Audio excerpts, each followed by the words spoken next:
Bienvenidos a esta que es la mesa más poderosa del fútbol mexicano.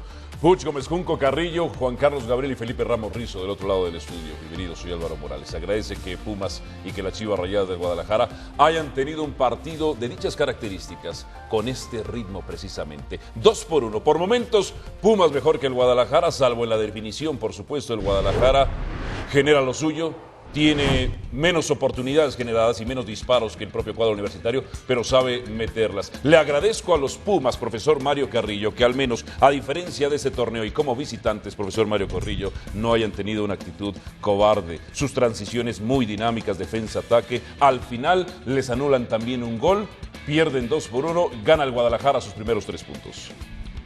Bueno, primero Álvaro, ¿cómo estás? Buenas noches. Bien, estoy sorprendido por tu definición del partido. No, yo lo voy a definir totalmente diferente. Me gusta que difiera de mí. Totalmente. Todo el derecho, es decir, profesor Mario. para mí el Guadalajara el primer tiempo hizo gala para mí de un gran partido. Buena distribución de los jugadores, un gran equipo, un equipazo. Los Pumas se dieron todo el partido, es decir, todo el medio tiempo. Regalaron la media cancha, le regalaron la salida al Guadalajara, los espacios los supieron perfecto. Fueron goles muy bien logrados y de una gran calidad. ¿Y después qué pasó? En el segundo tiempo cambia completamente. Pumas, en vez de esperarlos, va y los presiona en su cancha. Y eso le reditúa a Pumas jugadas de gol, un gran gol de Mendoza, un gran gol de Gallardo, una gran recepción de Nico Castillo, una grata impresión de Pumas y un partidazo que vimos en Guadalajara. Habló usted de Castillo, Juan Carlos Gabriel. Me sorprende Castillo durante los primeros 45 minutos, lo siento muy solo. Ciertamente en parte del primer tiempo, partida a la media cancha del Guadalajara con Cortés, con González, Gallardo muy solito por el sector del izquierdo, perdido un poco también Ravelo. Y decía Castillo solo, pero al final de cuentas Pumas intentó un poco más en la segunda mitad. Sí. Y apretó también al Guadalajara y lo puso en peligro por momentos y terminó pidiendo la hora. En general, Álvaro, saludos a todos en la mesa, ustedes que nos escuchan en casa. En general yo creo que es un buen partido para hacer la fecha 1, ¿no? Buen ritmo, etcétera. Sí, creo que Chivas hasta cierto punto merecía el triunfo. Después creo que Pumas hace una labor para poderse haber llevado el empate, pero esto no es de merecer. Entre muchas de las sorpresas que tenemos hoy o que hemos comentado, para una fecha 1 con un dinamismo importante, también yo me quedo con lo de Mendoza, O sea, se va Luis Fuentes a Monterrey. En primera división, y este chico, que seguramente es un trabajo que tiene Paco Palencia, ya un seguimiento, ¿no? Para dejar ir a Luis Fuentes, a tu capitán, un hombre importante, y darle esta labor de titular a un hombre que debuta, sabiendo que no le va a pesar ir a jugar con Chivas, etcétera, etcétera. Ahí le pongo palomita a Mendoza y desde luego a Paco Palencia. ¿Qué calificación, Roberto, le pondrías a jugadores del Guadalajara como La Chofis, como Pulido y como Pizarro, que tenía su primer partido oficial? Aceptable, aprobados. Buenas noches. Magnífico el partido, y sí fueron mucho mejores las Chivas en el primer tiempo, mucho mejores los Pumas en el segundo. Yo creo que finalmente los Pumas merecían algo más. Hay llegadas ahí, balones que van a los palos. Me queda la duda incluso en el gol invalidado, no hay una toma muy clara, yo no pude verla por lo menos al momento del toque para saber si estaba adelantado o no el jugador de Pumas, ya nos dirá Felipe, pero ojalá sí veamos más partidos de este nivel, un ritmo intenso, bien jugado en ambas partes, aunque con esas intermitencias que solemos ver en el fútbol mexicano. Las Chivas muy distintas en el segundo tiempo a la baja y los Pumas a la alza. En términos generales, Ricardo Puch, con lo que acaba de escuchar usted, ¿quién jugó mejor? Y no solo por el resultado, sino por las formas. ¿Cómo están todos? Buenas noches. Me gusta más, a mí, me termino quedando tal vez con el segundo tiempo de Pumas, porque además le doy un mérito particular. Juega Pumas ese segundo tiempo y mejora mucho y genera opciones para haber empatado cuando menos el partido. Ahí está la pelota al palo de Barrera. La de Cortés podría decirse que es en una jugada de balón detenido. No sé cuánto mérito tiene. La de Barrera sí en una jugada en movimiento, un gran disparo que termina pegando al palo. Todo esto lo logra hacer Pumas sin su mejor futbolista del torneo pasado, ¿no? Vamos a ver a este Pumas ya con Castillo y cuando llegue Britos me parece todavía mucho más fuerte. Creo que ya Palencia había mejorado mucho al equipo hacia el final del torneo pasado a tal punto que lo clasificó. Creo que Pumas va a competir, creo que Pumas va a ser un equipo con mucha llegada, con mucho vértigo cuando ataque y otro equipo con Matías Britos. Esa pareja Britos-Castillo puede, creo yo... Coincido que en términos generales Pumas, ¿vislumbraste en algún momento tras los primeros 45 minutos, Juan Carlos, que podía venir la goliza del Guadalajara? Nada más para terminar lo que dice Ricardo, que me parece súper importante, el tema de Britos. Yo también aumentaría ahí a Abraham González, un hombre súper importante para Pumas el torneo pasado y que hoy, bueno, pues sigue siendo estandarte en medio campo para Paco Palencia. Sí, el primer tiempo parecía, no sé si goliza, pero parecía que no iba a comprometer el resultado Chivas y sí terminó siendo un resultado comprometido en el segundo tiempo. De hecho, como todos en la mesa, y ya nos los dirá Felipe, como bien dice Roberto, estamos en la duda. No nos saca de la duda la toma de si hay fuera de lugar o no. Y me parece que entra bien al remate el jugador de Pumas. ¿En algún momento, Roberto, pensabas que podía golear Chivas a Pumas? Primer tiempo sí, porque después de 10 minutos bastante buenos de los Pumas, los otros 35 son de Chivas y logra reflejarlo en el marcador. No se veía capacidad de reacción de los Pumas, pero esta sí aparece en el arranque del segundo tiempo, una cara muy distinta. Es cierto que las Chivas, incluso en ese segundo lapso en el que son ampliamente dominadas, tienen sus llegadas como para meter el tercero. Por la vía del contraataque hay 2 o 3 muy claras.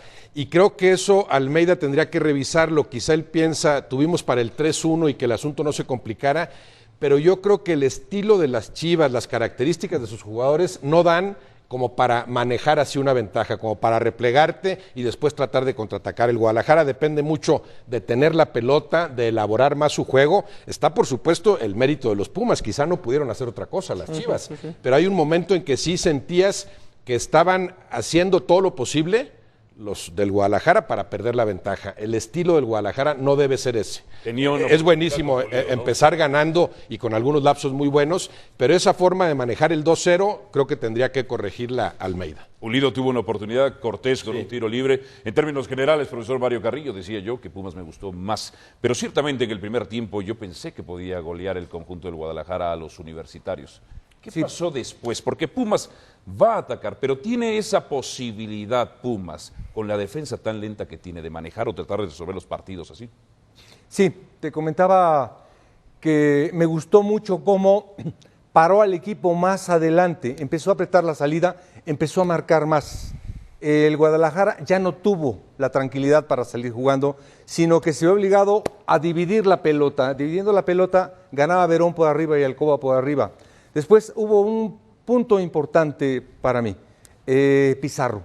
Pizarro tiene que el señor Almeida decirle más o menos a dónde está posicionado, porque en todo el partido ni atacaba, ni defendía. Poco perdido, ¿no? No, totalmente perdido, está jugando con uno menos. Ni marcaba ni atacaba. Porque lo vi por el costado, lo vi por el centro. Yo lo vi como un volante izquierdo que llegaba de atrás. Segundo atacante, delantero el primer tiempo era el hombre más cercano a Pulido, eso supuestamente, y creo que Pizarro sí debe jugar más atrás. Sí. Un volante de marca, y darle otra posición. No sabe dónde ubicarse, eso le costó mucho trabajo a Guadalajara, pero a mí en lo particular, la distribución de Guadalajara se me hace un gran equipo. Y la actitud de los Pumas me gustó mucho, pero me gustó también porque lo vi en la temporada pasada, el cierre de la temporada pasada lo vi lamentable. Y hoy remontó de visita a un equipo, a un gran equipo como Guadalajara, y con un poquito de suerte hubiera empatado el partido. Y tenemos entendido, y es lógico, ¿no? Los ojos puestos en lo que puede hacer Pizarro, ¿no? Una contratación importante para Chivas. Pero también, no dejemos de lado, lo platicaba yo con Mario, se le preguntaba, lo de Javier López, ¿no? Está para selección, ¿cuándo va a despuntar? ¿Cuándo este hombre, que ya tiene 22 años o está por cumplir 23? Lo preguntas, ¿no? Lo de si está para la selección. Sí, bueno, lo platicaba con Mario, no era una pregunta, oye, o sea, en algún momento despegará, pero este Chivas, entendiendo si no va a ser solamente el Gauchito Ávila o si no va a ser el nuevo Chatón Enríquez, entendiendo que no tienes posibilidad de contratar extranjeros, ¿no? Que tienes que consolidar a tus mexicanos por obvias razones. Este hombre que tiene gestos técnicos muy importantes, me decía Mario, tal vez no tiene el cambio de ritmo que se necesita para jugar como un 10 en selección nacional, etcétera, pero sí yo creo que Almeida también lo tiene que responsabilizar y empezarle a dar esa de alguna manera responsabilidad, de decir, oye, por ti tienen que pasar no solamente jugadas ofensivas, creativas, jugar entre líneas, poner pases de gol, sino hacer lo que hiciste hoy en los primeros minutos haciendo el gol. Y de lo que preguntabas, Ricardo, ¿tú crees que pueda estar para selección? No, pronto? Le falta muchísimo, ¿no? Hoy no. Hoy no. Hoy no. Bueno, pero Chivas lo necesita. Sí.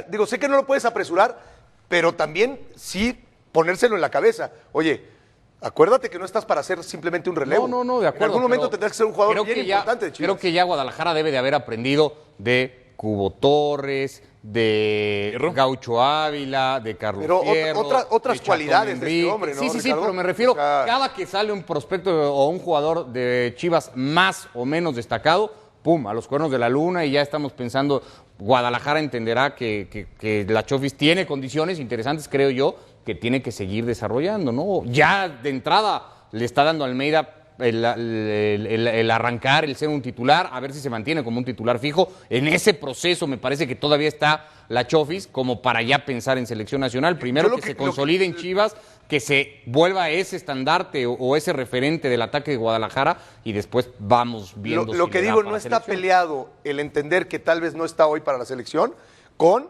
hacerle ver que el día de mañana, en un futuro próximo, sí, este hombre tal vez tiene que hacerse de las riendas del medio campo. seguro. Y si no, bueno, pues lo tendrás que vender. Pero si tú tienes una joyita como puede ser este hombre, no un zurdito natural, que tiene gol, que tiene buen traslado de pelota, etcétera, que es inteligente y es mexicano, pues no te deshagas de él tan rápidamente. Iba- Trata de ponerle ese talante, ¿no? Y si no lo tiene, pues Es lo que inyéctaselo. hacía- Te que le iba, decía te Mario, iba a comentar que algo. el técnico tiene que Te iba a comentar influir con algo. sus jugadores. Hacer un comentario más para Juan Carlos. Por ejemplo, si a Raúl López, no, la Javier Chofis, López. no quiero decirle Chofis, Javier López. Javier López. Si Javier López, viste el pas, la recepción que hace el chico del centro delantero, hace una gran recepción ¿Pulido? y se la da. ¿Viste en qué zona Javier López agarró la pelota, cómo amagó, cómo definió de una gran calidad? Bueno, cuando a este jugador lo haces recorrer espacios para defender, lo matas. Claro, bueno, Y entonces- hay jugadores que tienen que estar en zonas importantes. A Roberto Gómez Junco no lo podías tú meter hasta atrás. Tenías que ponerle una zona más adecuada para que no corriera tanto. Espérate, perdón, él podía correr mucho más que eso, pero hay jugadores, bueno, para mí no. Hay jugadores que son en zonas importantes como Javier López. Javier López no lo puedes desgastar tanto. Tienes que ponerle una zona en donde él pueda funcionar y explotar Con libertad. para bien del club, por supuesto. No, ese talento y esas condiciones técnicas se dan muy poco en el fútbol mexicano. O sea, potencialmente sí tiene todo para ser material de selección. Tiene que ser más consistente en su juego, dentro de un mismo partido, no ser tan intermitente y ya no digamos de un partido a otro. Porque ha ofrecido magníficas exhibiciones y luego en 3 o 4 partidos no lo ves. Quizá le falte potencia, trabajo físico para cumplir con eso que Mario pide, ¿no? De más ir y venir, aunque nunca desperdiciándolo en trabajos defensivos. Tienes que aprovecharlo de 3/4 de cancha hacia el ¿Era cierto lo que decía el profe Carrillo o no tanto con la comparación? No sé, lo que pasa es que características muy distintas. No era yo menudito como Javier No, López. hablaba de grandes fútbol, condiciones. De posición-función, ¿no? Fútbol. No, buen futbolista, Roberto. No, ir y venir, que es tan importante en el fútbol actual, pero tienes que ver qué jugador te lo da y en qué medida. Y saber qué hace, si ¿no? no te lo va a dar completo para ir y venir y cubrir tanto terreno, entonces aprovéchalo en donde más te va a rendir. A Lozano del Pachuca, hazlo ir y venir, pero de medio campo hacia el frente. No le pidas que recupere tantos balones en su propia área, ¿no? Felipe Ramos Rizo, ¿qué te pareció el partido, el arbitrado? Hola Álvaro, buenas noches. Fíjate que me gustó mucho este muchacho, Fernando Hernández. Para mí tiene un potencial y tiene un futuro tremendo dentro del arbitraje. Ojalá y siga por este camino y que la comisión de arbitraje trate de llevar adecuadamente su carrera. Hay muchos que empiezan muy bien y después se acaban. Esta jugada le pedían mano, pero yo no veo mano de Pereira y si hubiera sido mano no la considero como deliberada. Eso es algo que vimos durante toda la jornada. O sea, que les gritaran, a los asistentes les gritaron bastante, les protestaron bastante. Aquí creo que le faltó un poco más de energía e inclusive amonestar al jugador de Chivas. Esta es la jugada que ya comentaban ustedes, pero no hay una toma que nos permita ver si está en posición o no de fuera de juego, porque no vemos en qué momento es tocado el balón. Ese es el problema de esta jugada. No hay una toma que nos permita ver si en el momento que sale el tiro libre, el jugador de Pumas que remata y hace el gol, ya está en posición de fuera de juego. Es un trayecto largo del balón, hay que ser muy exacto en ese tipo de jugadas. El asistente lo ve como fuera de juego y se señala. Pero te comento, Álvaro, pues no hay la toma que nos puede indicar el momento en que se tocó el balón y si el jugador de Pumas ya estaba en fuera de juego. En general, un gran trabajo, me gustó, le dio mucha fluidez y siempre estuvo cerca de los jugadores haciendo un desgaste físico tremendo. Y por esa toma no podemos juzgar en su totalidad, pero buen trabajo de Fernando Hernández. Así es, muy bueno, Álvaro. Haremos una pausa y ya venimos con más de la fecha 1 porque tendremos que hablar de Cruz Azul que se lleva triunfo en el arranque de este torneo.